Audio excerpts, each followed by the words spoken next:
क्या हुआ जब एक पिता ने अपनी 3 माह की बच्ची को जिंदा जमीन में गाड़ दिया और 18 साल बाद जब उससे पुनः मिला तो सभी के रोंगटे खड़े हो गए। इस घटना की शुरुआत करने से पहले सभी लोग श्रद्धा से कमेंट बॉक्स में हर हर महादेव जरूर लिखे। साथ ही हमारे चैनल को सब्सक्राइब करके बेल आइकन को जरूर प्रेस कर ले। दोस्तों, बात है महाराष्ट्र के नासिक की। कलावती नाम की एक महिला जो कि शादीशुदा थी और नासिक के एक शमशान घाट के पास से दोपहर के समय गुजर रही थी। तभी शमशान घाट के अंदर से उसे एक बच्ची के रोने की आवाज आई।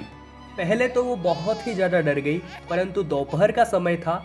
जैसे तैसे उसने अपने अंदर हिम्मत भरी और उस आवाज का पीछा करते करते वो शमशान घाट के अंदर पहुंची, जहां पर उसने देखा कि एक नवजात बच्ची, जिसका सर तो जमीन से बाहर था परंतु उसका पूरा धड़ जमीन के अंदर गड़ा हुआ था, वो जिंदा थी और बहुत रो रही थी। उसने तुरंत ही उस बच्ची को बाहर निकाला और पुलिस को कॉल किया। पुलिस ने आकर अपनी कार्यवाही की। उन्होंने आसपास के भी कई सीसीटीवी कैमरास देखे, परंतु उन्हें कोई फुटेज नहीं मिली। और जब तक कि उस बच्ची के माता पिता न मिल जाए तब तक के लिए पुलिस ने उस बच्ची को कलावती को ही दे दिया। और शमशान घाट में हुई इस घटना के बाद सरकार ने एक व्यक्ति को उस शमशान घाट का ठेका दे दिया और वो उस शमशान घाट की देख रेख करने लगा। इधर कलावती उस नवजात बच्ची का अच्छी तरह से पालन पोषण कर रही थी।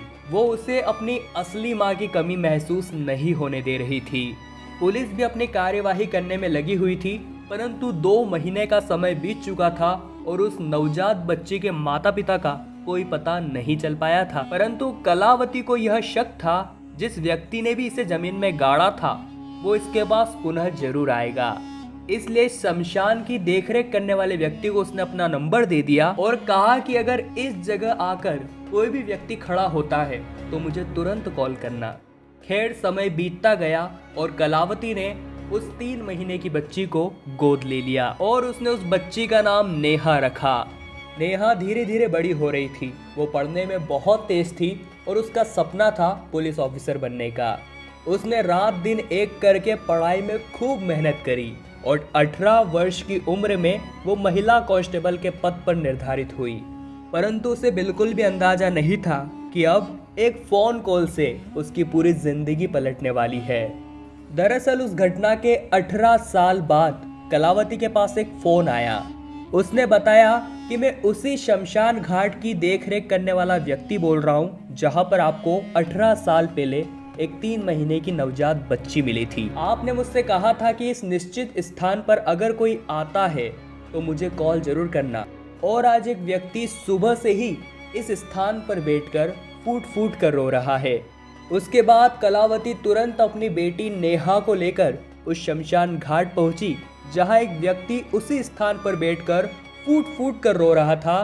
कलावती ने जब उससे पूछा कि आप क्यों रो रहे हो, तब उसने जवाब देते हुए कहा कि आज से ठीक 18 साल पहले मैंने अपनी नवजात बच्ची को यहाँ दफन कर दिया था।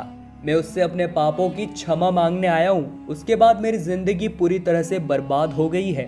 बीमारियों ने चारों ओर से मुझे घेर लिया है और मेरे पास खाने तक को रोटी नहीं है। तब कलावती ने पूछा कि उस बच्ची की माँ कौन थी। तब उस व्यक्ति ने बताया कि जन्म देने के दौरान ही उसकी माँ की मृत्यु हो गई थी। मैंने उसे पालने की बहुत कोशिश की, परंतु मेरे खुद के पास खाने के लिए पैसे नहीं थे। मैं उसका पालन पोषण कैसे करता, और भूख की वजह से एक दिन वो मर गई और 3 माह की अवस्था में मैंने उसे यहीं पर गाड़ दिया था। तब कलावती ने उस व्यक्ति से कहा कि 3 माह की वो बच्ची उस समय मरी नहीं थी, केवल बेहोश हुई थी। और नेहा की ओर इशारा करते हुए कहा कि पिछले 18 साल से तुम्हारी उस बच्ची को मैं ही पाल रही हूँ। और अपनी बच्ची को जिंदा देखकर उस व्यक्ति के रोंगटे खड़े हो गए। उसके पैरों तले जमीन खिसक गई। उसे अपनी आंखों पर विश्वास नहीं हो रहा था। उसने कलावती के पैर पकड़ लिए और उसकी बच्ची की इतने सालों तक देखभाल करने के लिए बहुत बहुत शुक्रिया अदा किया। परंतु नेहा ने उसे अपना पिता स्वीकार करने से मना कर दिया। उसका कहना था कि मात्र 3 माह की अवस्था में जो पिता मुझे जिंदा गाड़ सकता है, उसे मेरा पिता कहलाने का कोई हक नहीं है। खैर, वह व्यक्ति बहुत खुश था क्योंकि उसकी बेटी सही सलामत थी।